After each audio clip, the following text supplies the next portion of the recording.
Yo, what is going on, guys? Welcome back to day 63 of Road to 2000 Elo.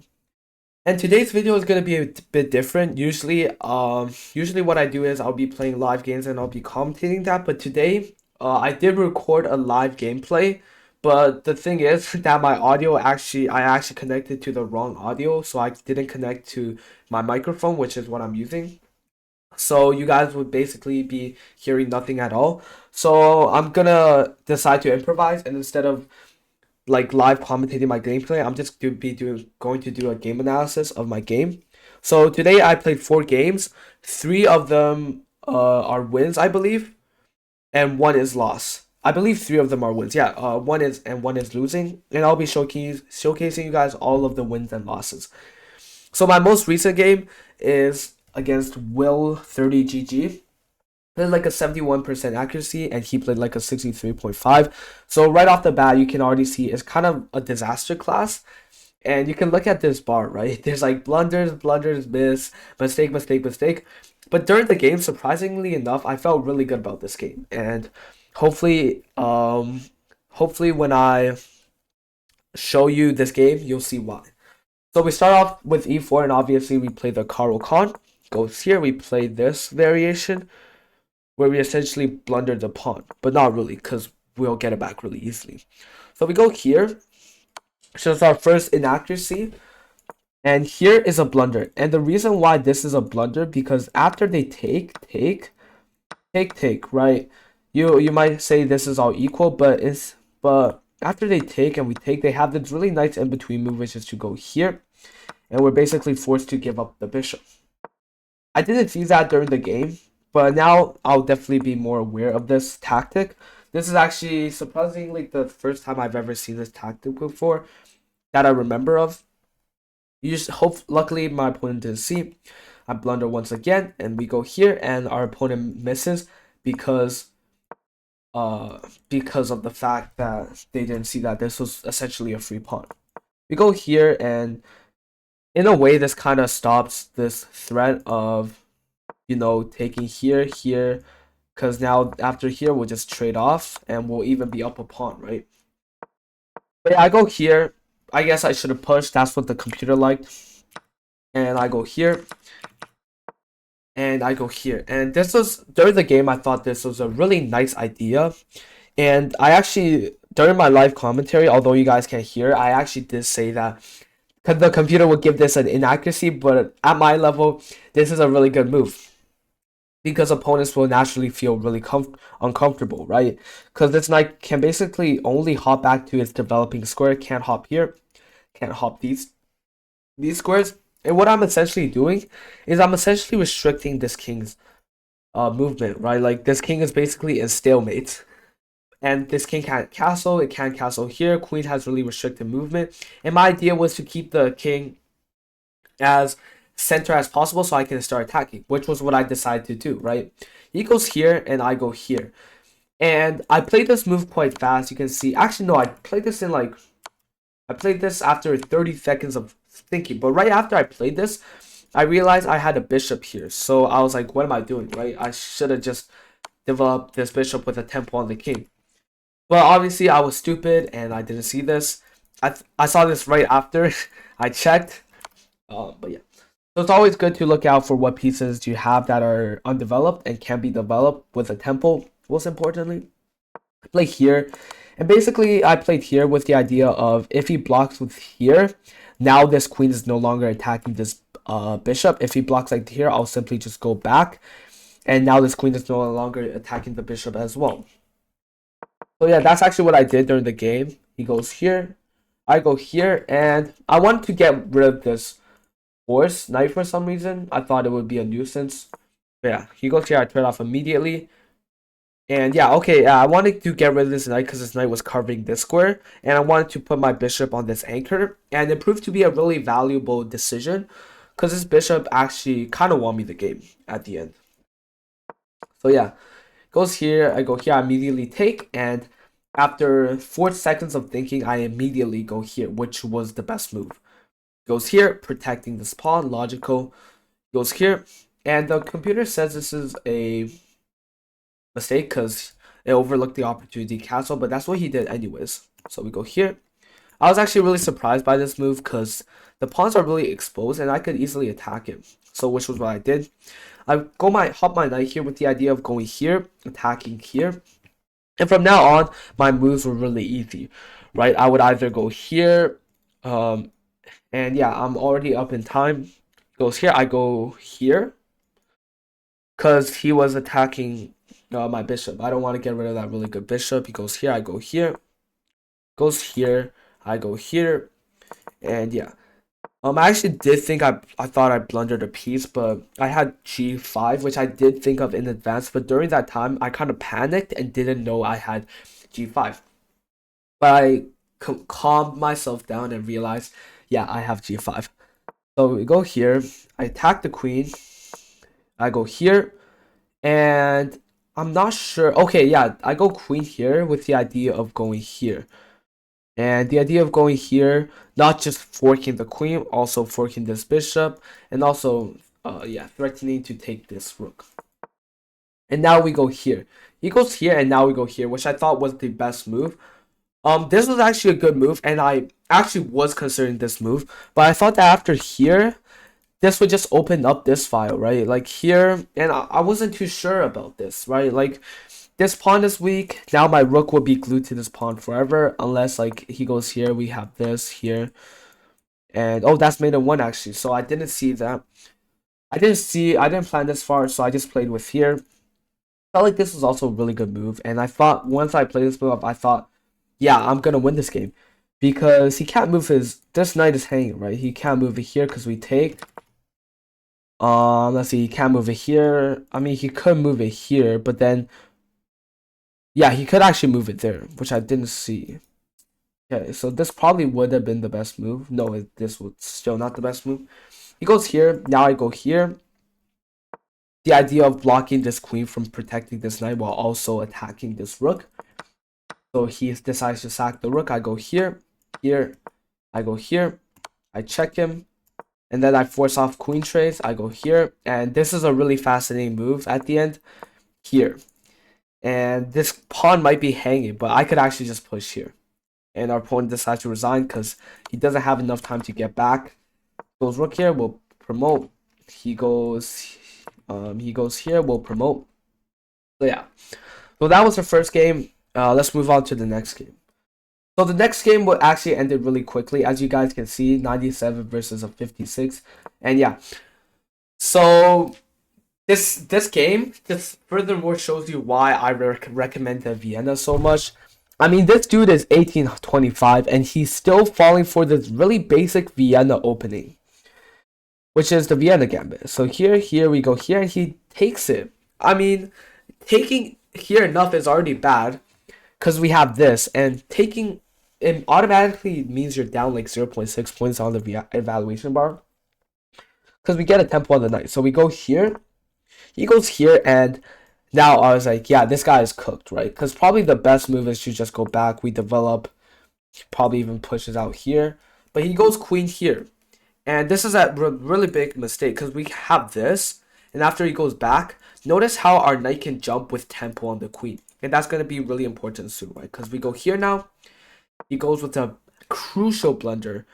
And now we go here, tempoing the queen. Really key. So he decides to go here. He goes here, and I go here, and I go here. And yeah, I go here, here. He's forced to take with the queen, and he should just resign at this point because I'm up an entire queen. Maybe even with some interest because none of his pieces are developed. Like, I don't even know. But obviously, most people in this position would just resign. And that was the game for Vienna. I'll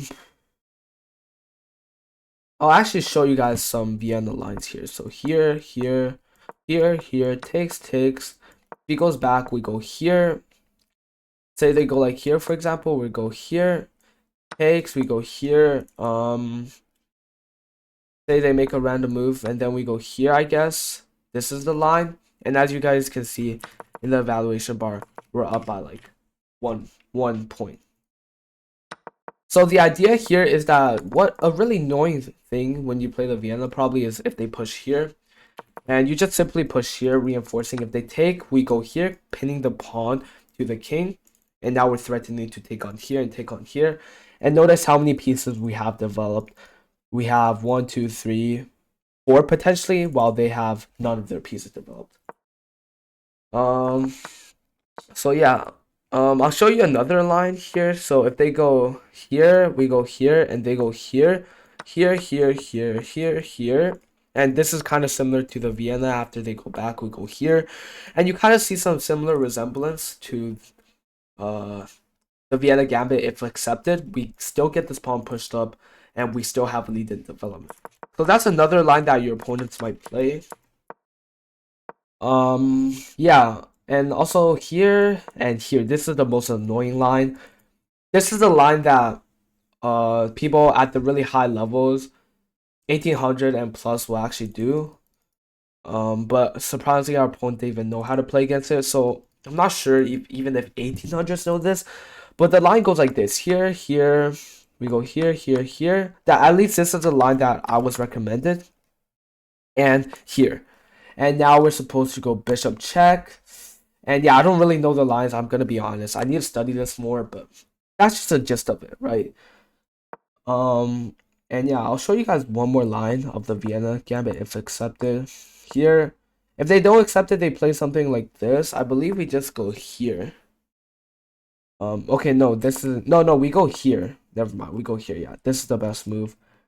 But yeah, alright, enough talking. Let's move on to our next game. Yeah, I went on a tangent there, but this was the game I lost in a really embarrassing way, actually.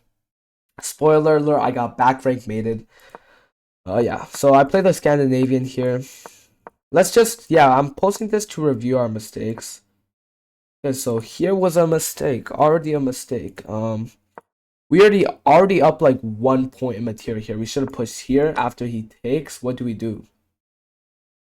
We go here. Oh, that's nasty. That's nasty. Okay, I didn't see that, but okay, sure. That's a pretty good tactic. But yeah. We still played pretty good actually. Like, I don't know how it all fell apart. But this was where we started to fall apart. Our opponent goes here, preparing here, and I actually did realize this, and I thought after I played here I would be fine. But we're actually not fine. Because after we play here, we go here, here, takes here, and he just forks our pieces. And now I have to sack the rook. And that was what. Oh, so I should have played here to stop it. Well, I didn't see that move. So yeah, and I just sack everything. I was supposed to trade here. But yeah, I like this move better. I go here, he goes here, and I go here. And I didn't realize my horse was hanging here. So yeah. And I just blunder made in one. Yeah, that was my second game of the day. So yeah, so some takeaways in this game I would say is to recognize your opponent's threat, right? So I did recognize my opponent's threat, but I recognized it without, like, I just brushed off the threat, right? Because I saw the threat and I was like, oh yeah, that's a threat, but I have these two protectors, right? So I kind of brushed off the threat as something that isn't actually a threat, if that makes sense. But it turned out to be a threat because they have this. And maybe another takeaway would be to counterattack, like here, here, here, here, like to counterattack, I guess. But another takeaway is to notice your opponent's threat and to analyze if it's actually a threat or not. Because I basically classified that fork as something I wouldn't be worrying until like later on in the game. But actually that costed me the game. So yeah. Also another takeaway is don't get back rank baited. But yeah. So yeah, let's move on to our next game, which is our last game. This game I had mixed feelings about. I did play like an 85%, but I felt like I played terrible. So yeah, we play the Carl Khan here. He goes queen here, and is this a move? No, this is not a move because they have this. I'm pretty sure. Yeah. But yeah. Here you gotta be careful of something like a trap, which is this knight check. If you go here, this is actually just made a 1. I did fall for this trap a long time ago. So yeah. Now our opponent goes here, he blunders a pawn, so we go here, and now off the bat we're already feeling really confident, right? First game of the day, you're feeling really confident, you just want a pawn like in 4 moves, and then what do you do after that? Yeah. You blunder a bishop. That's what you do.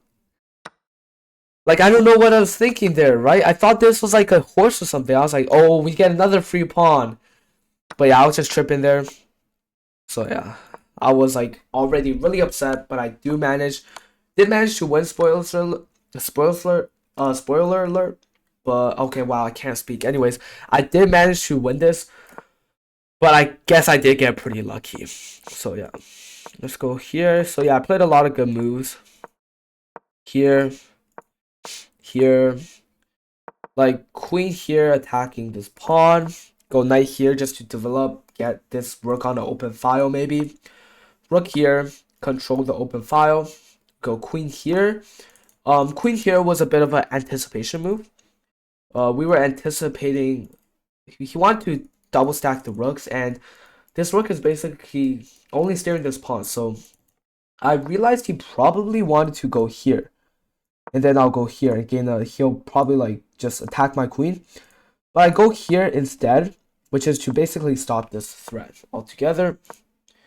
He goes here and he blunders his pawn here, and here I thought, wait, I actually have a chance. He goes here, and now this bishop is hanging, right? So I was like, do I have any tricks? And I also have this fork, right? Do I have any tricks? I don't want to get too confident here, but if I go here, what if he takes, and I'll maybe get this? But yeah. I did play there at the end. But yeah, I did not see this move, so after takes, he'll just take back, and now I'm just down 3 points of material. But we still managed, I was about to give up, but we still managed to keep on fighting here. The purpose of moving king here was to try to trap this bishop, because if he went here somehow, say he went like a random, like here, we're just trapping the bishop here. But apparently he's still up 3 points of material, which is wild. I tried to trap the bishop. He obviously stops that threat. Go here, activating the king, really important. And yeah, goes here. Now I have this. We go here, protecting this pawn. We go here, and the idea of pushing. So yeah, I actually missed this rook sacrifice here. I missed this. So I continue to push. He goes here, so he did blundered his horse anyways, because we have this and this. So now I was like, we actually have a chance. But now looking at the evaluation bar, he's still up 2.3. But as you guys can see from this bar, he did blunder twice, which made us win the game. At this point, I thought I had a really good chance, because I actually had this pass pawn here. But he had this really good bishop, like crazy bishop that just controls everything. But yeah, so he just gobbles up all my pawns, because the bishop does such a great job of controlling all the key squares. Go here, and this was where he blundered, because now I can pin the bishop to the king. Goes here, now I go here, and yeah, and he blunders his rook again for some reason, and I just win the game. So yeah, that was a pretty good comeback to start off the day, and that ended us off with 3 wins and 1 loss. So that's the end of day 63 for you guys. Sorry if this was a bit of a boring video because there's no live gameplay, but I hope you guys enjoyed it, and as always, see you guys tomorrow for day 64.